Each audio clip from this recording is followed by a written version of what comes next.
You have been taught to search for a spark, for a feeling of completion, for a love that feels like coming home.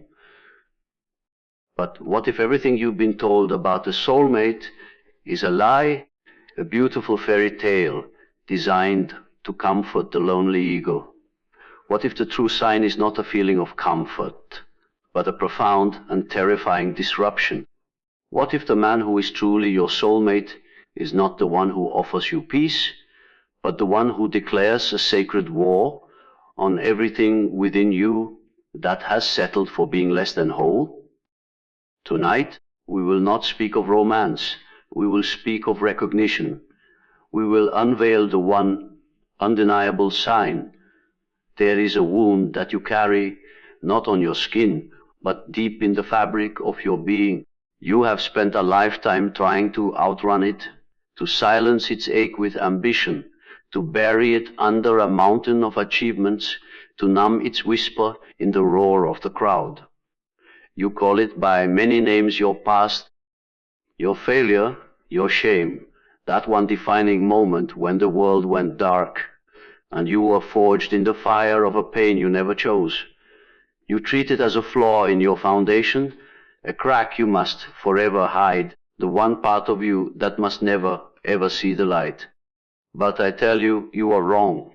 You have misunderstood the entire architecture of the soul. That wound is not a flaw. It is the sacred site. It is the very ground upon which you must build the cathedral of your life. Don't consider the nature of a building. It requires a hollow, an empty space, to become a place of shelter and meaning. A solid block of marble cannot house a spirit. It is the void carved within it that creates the chamber, that allows for the echo of a prayer, the entry of light. Your darkness, that very shadow you so desperately flee, is that necessary hollow. It is not your enemy, it is your potential. For years, you have been trying to build your life on the flat, sunlit plains of your strengths, your virtues, your acceptable qualities. And you wonder why the structure feels so fragile, so hollow, so easily shaken by the storms of fate. It is because you have built on a lie of completeness, ignoring the very chasm that gives you depth. The work before you is not one of eradication, but of integration. This is the great alchemy of the psyche. You must take the lead of that old pain and begin the slow, deliberate work of turning it into the cornerstone. You must sit with your shadow in the quiet hours and ask it, not with anger, but with a curious courage, what it has come to teach you. What strength was born from that fracture? What profound empathy grew from that humiliation? What relentless drive was ignited in that coldness of abandonment? The qualities you value most in yourself, I would wager, are not the ones that were given to you freely in the light, but the ones you were forced to forge in that secret inner smithy of suffering. Do not seek to fill this space. Do not seek to pave it over with platitudes and false positivity. That is the way of the coward, and it leads only to a life of perpetual, low-grade fear. Instead, you must honor the space. You must build within it, raise the pillars of your newfound resilience from the bedrock of that old despair. Let the stained glass windows of your compassion be fashioned from the shattered pieces of your heart. Allow the vaulted ceiling of your wisdom to arc over the memory of your ignorance. Every memory of being lost becomes a direction you can now offer to others. Every echo of your fear becomes a note in a deeper understanding of courage. This is how a soul is built, not through the simple accumulation of happy moments, but through the conscious, willful transformation of every experience, especially the bitter ones, into a part of a meaningful whole. You stop being a victim of your history and become the architect of its meaning. The shadow does not disappear. It becomes the defining contrast that makes the light within your cathedral so profound, so beautiful, and so truly authentically yours, Dot, so let the old war end tonight. Lay down the weapons of denial and run no more. Turn and face the hollow, dark, and silent place within you. For it is waiting, not to destroy you, but to give your life its final and most significant form, Dot, and so you begin the work of building within your own sacred hollow. You gather your tools and resolve to face the shadow, but then he enters your life. And instead of the peace you expected from love, something strange and unsettling occurs, a profound disruption. The carefully arranged furniture of your psyche is suddenly thrown into disarray. The comforting stories you told yourself about who you are no longer hold. The sleepwalking rhythm of your days is shattered by a restlessness you cannot name. Do not mistake this for chaos. Do not flee from this tremor. This is the first and most vital function of the soulmate. He is the sacred catalyst, and his primary role is not to grant you peace, but to shatter the fragile peace of your unconsciousness. He disrupts your sleep to awaken your soul. We spend our lives building a persona, a comfortable identity that allows us to navigate the world with minimal friction. We are like sleepers in a familiar, if unsatisfying, dream. We call this stability, we call this being normal. But it is a sleep of the soul. Then he appears, and with his presence, with his words, with the simple unvarnished truth of his being, he introduces a note that is dissonant to your dream. He does not do this with malice. He does it simply by being who he is. He questions a fundamental assumption you have never questioned. He reflects back a potential you were too afraid to claim. He embodies a freedom that makes your own self-imposed limitations feel suddenly and painfully like a cage. This is the catalytic event. You will be tempted to see him as the source of your new anxiety. You will project your inner turmoil onto him and believe that if only he would change, your peace would return. This is the ego's last, desperate attempt to return to the comfort of the dream. The truth is far more profound. He is not the cause of the quake. He is the seismic event that reveals the fault lines that were already there, hidden beneath the beautiful, fragile landscape of your false self. The restlessness you feel is not a sign of a failing relationship. It is the sign of a soul beginning to stir from its long slumber. It is the groaning of the tombstone as the Lazarus within you begins to awaken. This is why the connection feels so fated, so unnervingly deep. It is not because he fits perfectly into the life you have already built. It is because his presence makes that old life untenable. He is the personification of the call to adventure, the herald who arrives to tell you that the world you have known is too small, and you must depart for the wilderness of your own potential. He awakens in you a divine discontent, a holy yearning for a depth and authenticity you can no longer live without. The love he offers is not a tranquilizer, it is a stimulant for the soul. Do not fear this sacred disruption. Do not drug yourself back to sleep with old distractions or blame. Lean into the tremor. Thank him for the unrest, for the peace that is being shattered was the peace of the prison. The sleep that is being broken was the sleep of the living dead. The true peace, the peace that passeth all understanding, lies on the other side of this awakening. It is the peace of a soul fully alive, conscious, and engaged in the great work of becoming. He has not come to disrupt your life. He has come to disrupt your captivity. The choice is not whether to keep him or let him go. The choice is whether you will answer the wake-up call his presence represents and step into the brilliant, terrifying dawn of your own awakening, Dot.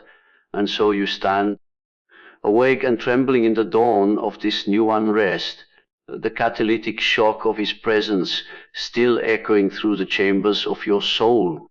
You feel the old foundations groaning, the walls of your former self beginning to crumble, and before you a threshold appears. It is not a door he can open for you, nor a path he can walk for you.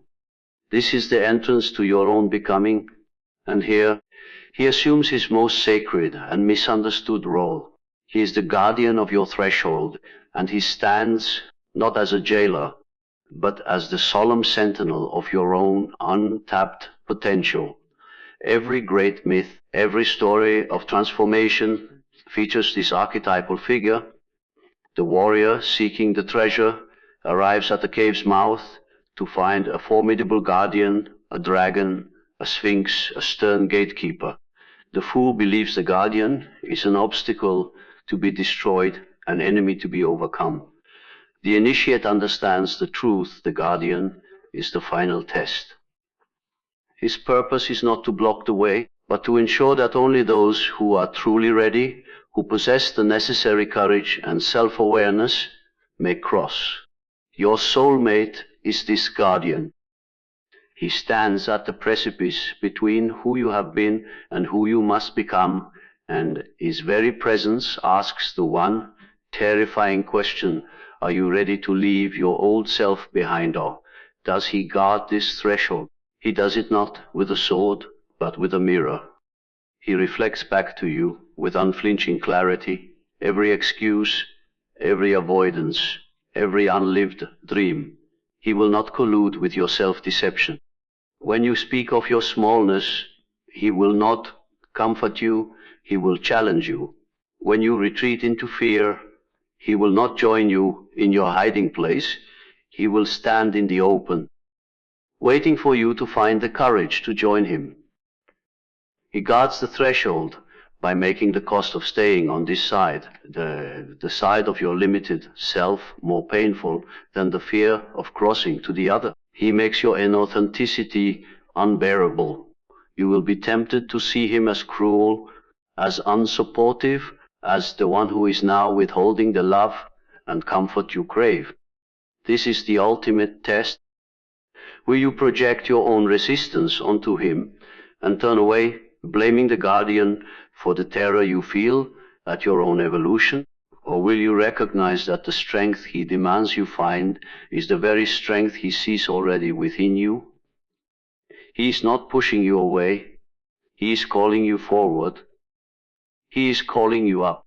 He knows that the treasure, your wholeness, is too great to be entrusted to someone still clinging to their brokenness. To pass this guardian, you must lay down your weapons. You must surrender not to him, but to the truth he represents. You must drop the story of your fragility, the shield of your victimhood, the sword of your blame. You must approach the threshold naked, with only the raw, trembling, and authentic truth of who you are in this moment. And in that moment of surrender, something miraculous occurs. The guardian does not step aside. He extends a hand. For in proving your readiness by facing yourself, you have passed the test. The guardian and the guide were always one and the same. Do not rage against the one who stands at your threshold. Do not beg him to lower the standard. Honor his vigil. Thank him for his fierce integrity, for he is protecting the most sacred thing you possess, the divine, unrealized potential of your own soul, waiting to be claimed on the other side. The gate is not locked. It is guarded by love, a love too vast to settle for anything less than everything you are capable of being. Take the step. He is waiting for you there. You have passed the guardian. You have stepped across the threshold, not into a sunlit garden, but into a place of intense heat and transformative pressure. The familiar contours of your identity begin to soften, to melt in the relentless warmth of this connection. This is not destruction. This is the beginning of the great work. Your relationship is no longer merely a bond between two people. It has become the alchemical container, the sacred crucible in which the base metals of your separate selves will be transmuted into the gold of an indestructible union. Consider the alchemists of old. They sought not merely to change lead into gold, but to perfect matter, to liberate the spirit trapped within form. Their central tool was not a magic spell, but the sealed vessel, the crucible that could withstand immense heat without shattering. This vessel is a perfect symbol for the soulmate relationship. It is a sealed, protected space, forged from fierce commitment and deep truth, where the intense heat of conflict, vulnerability, and raw exposure can be contained without destroying the connection. Within this vessel, something miraculous is allowed to occur. You can safely fall apart. This is the profound paradox very few understand. The security of this container is not for the purpose of comfort, but for the purpose of chaos. It is safe enough within these walls to be utterly unsafe, to voice the unspeakable fear, to express the forbidden rage, to weep the tears you have spent a lifetime choking back. In ordinary relationships, these energies would be projectiles that shatter the bond. In the alchemical container, they are the very reagents, the raw ingredients thrown into the fire. Your arguments are not battles to be won, they are the fire stoking the furnace. Your moments of deepest vulnerability are not weaknesses to be hidden, they are the solvents dissolving old, rigid forms. Your shared silences are not voids, but the moments of incubation where the new substance begins to coalesce. What is the lead you bring to this crucible? It is your primal wounds, your core fear of abandonment, your deeply buried shame of being unworthy, your desperate need for control. He brings his own, and in the heat of your intimate dance, these hidden traumas are forced to the surface. You trigger each other, not out of malice, but because your unconscious wounds are perfectly designed to hook each other's. This is not a sign of a bad relationship. It is the evidence that the alchemy is working. The container is holding, and the heat is doing its job of bringing the dross to the top to be skimmed away. The goal is not to avoid the heat, but to learn to trust the container, to understand that the love you share is not a delicate flower that must be protected from every storm, but a formidable, resilient vessel that can withstand the inferno of your own transformation. It is in this trust that the transmutation occurs. The leaden fear of abandonment, when faced and held within the loving witness of your partner, becomes the gold of profound, earned security. The leaden shame of unworthiness, when mirrored back with acceptance, becomes the gold of authentic self-love. Do not flee the furnace. Do not curse the fire. Thank the flames. Honor the sacred strength of the vessel that holds you both, for the love that is merely pleasant is a passing fancy. The love that survives the alchemical fire is the one that has been tested, purified, and transformed into something eternal. You are no longer two separate beings trying to build a life together. You are two elements in a single sacred process being cooked in the vessel of a shared destiny, on your way to becoming a new substance, entirely a philosopher's stone that can touch the lead of any future challenge and turn it into gold dot. And so you learn to withstand the heat, to trust the sacred vessel that contains your transformation. The lead of your old wounds begins to glow with the first hint of golden light. But now, a crucial temptation arises, the temptation to make him your savior, to believe that because he stands with you in the fire, he is there to fight your battles for you. This is the siren song of the immature soul, and to heed it is to betray the entire alchemical process. Understand this clearly: your soulmate is the warrior, not the savior. His purpose is not to slay your dragons while you watch from a safe distance, but to stand beside you, hand you a sword forged in the truth of who you are, and insist with unwavering faith that you are the one who must face the beast. We carry within us ancient, internal battles with the critical inner voice that whispers we are not enough, with the fear that paralyzes our progress, with the grief that seems too vast to face. For a lifetime, we may have wished for a night, a Redeemer to charge in and conquer these foes on our behalf. But such a victory would be a profound defeat. If he were to slay your dragon, the treasure it guards your self-reliance, your hard-won confidence, your inner authority would remain forever unclaimed. It would still belong to the dragon. The soulmate knows this sacred law.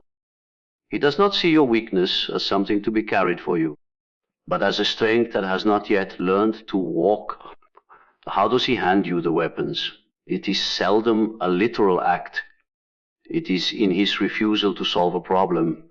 You have the capacity to solve yourself. It is in the quiet question, what do you think you should do? That returns the power of choice to your hands. It is in his steady gaze when you are gripped by anxiety, a gaze that does not say, let me fix this, but rather I see your fear, and I see the strength beneath it that is greater. He mirrors back to you not your helplessness, but your latent, unclaimed power. The weapon he offers is the reflection of your own courage. This is the most demanding aspect of true partnership. It requires him to possess a love strong enough to watch you struggle. It requires him to hold space for your pain without rushing to erase it. In those moments, you may feel abandoned. You may rail against him for his seeming lack of rescue.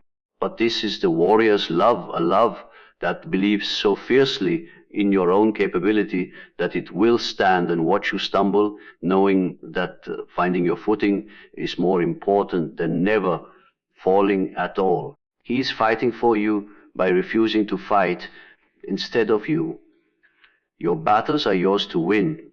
Your dragons are yours to face. But you do not face them alone. You have a fellow warrior at your side, one who sharpens your sword with his belief, who guards your back with his loyalty, and who tends your wounds when you retreat from the fray. He is the living testament that you are strong enough for this fight. The victory, when it comes, will be entirely your own, and yet you will know in the deepest chamber of your heart that it was his faith that gave you the courage to lift the sword. So do not curse him when he hands you the weapon and points you toward your fear. Do not beg him to be your savior. Thank him for being your warrior, for in that fierce, uncompromising faith, he is giving you the greatest gift one soul can bestow upon another, the unshakable knowledge that you are and have always been enough taught. And so you learn to wield your own sword, to stand your ground in the inner battles he reflected back to you. You feel a new strength coursing through you, a sovereignty you had never known. Yet, in the quiet moments of intimacy, a deeper mystery begins to unveil itself. You look into his eyes, and you do not see a stranger. You see a profound and unsettling familiarity, as if gazing at a forgotten part of your own soul. This is no mere projection of desire. This is the resonance of a fundamental archetypal truth.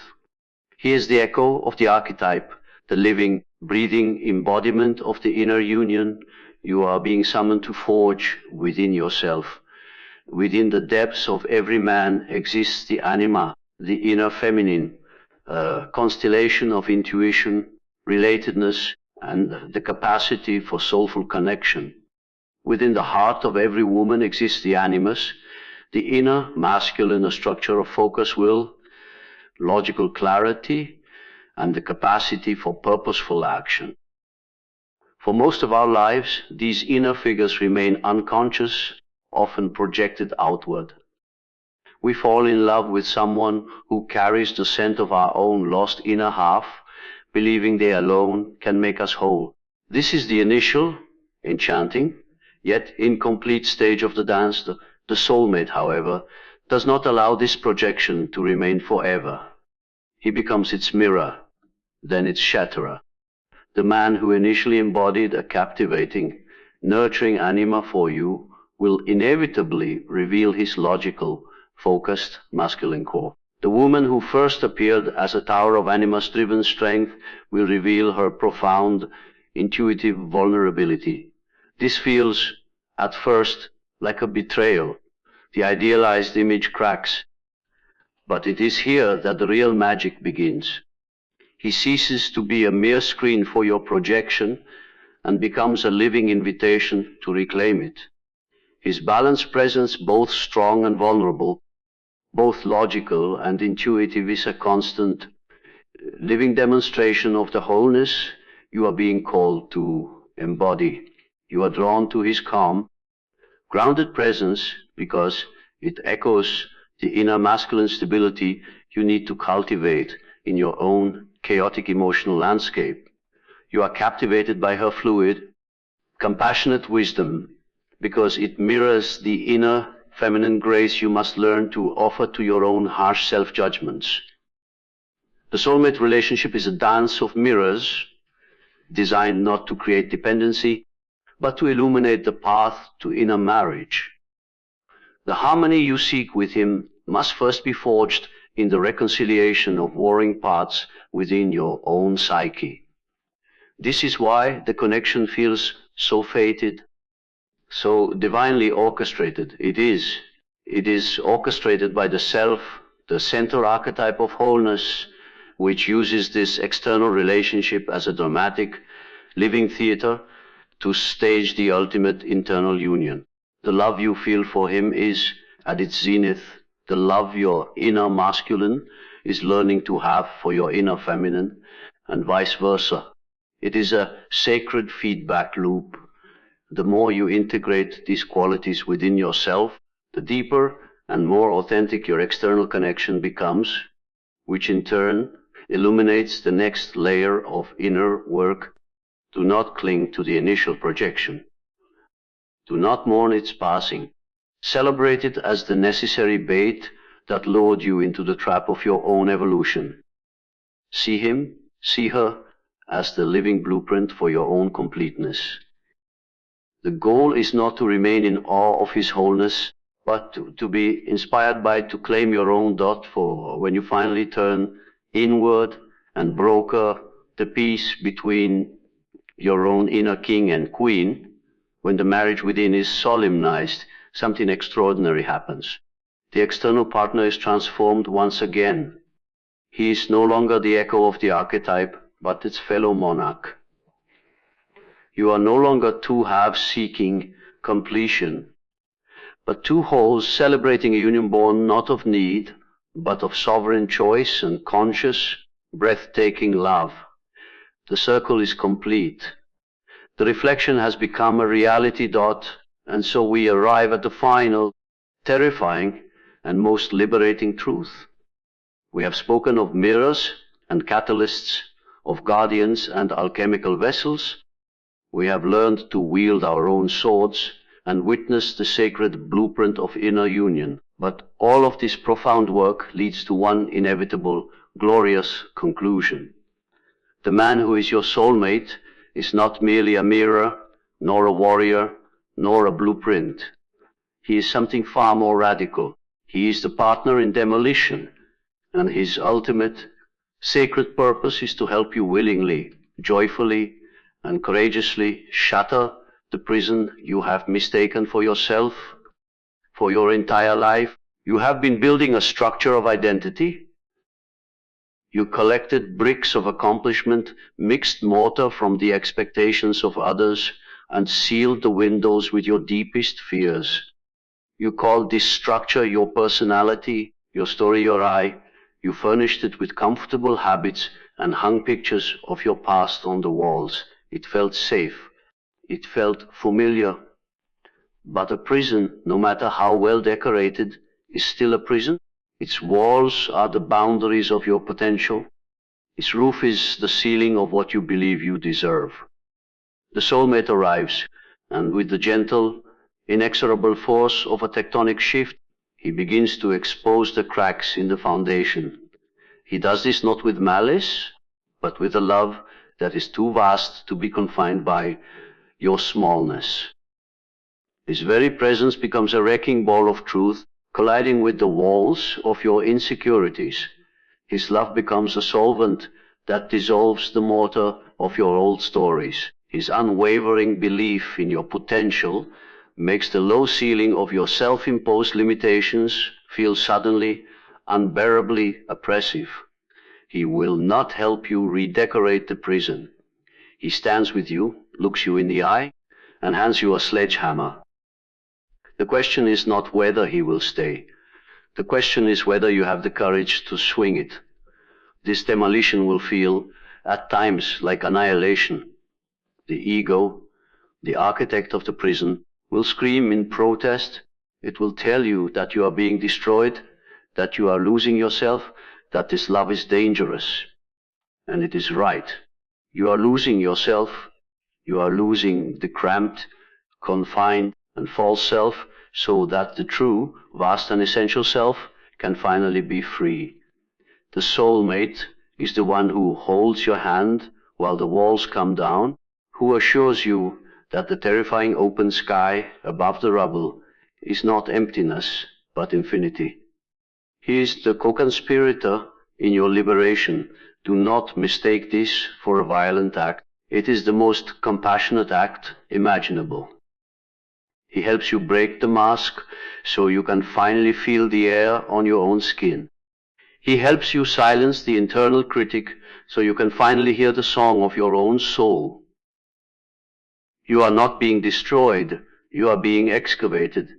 The love you share is the divine machinery that carefully, deliberately, and reverently dismantles the fortress stone by stone, until all that remains is the raw, unconstructed, and radiant being you were before the world told you who to be. This is the final gift, the ultimate sign. He is not there to give you a better life within your old walls. He is there to show you that you were born for the cosmos.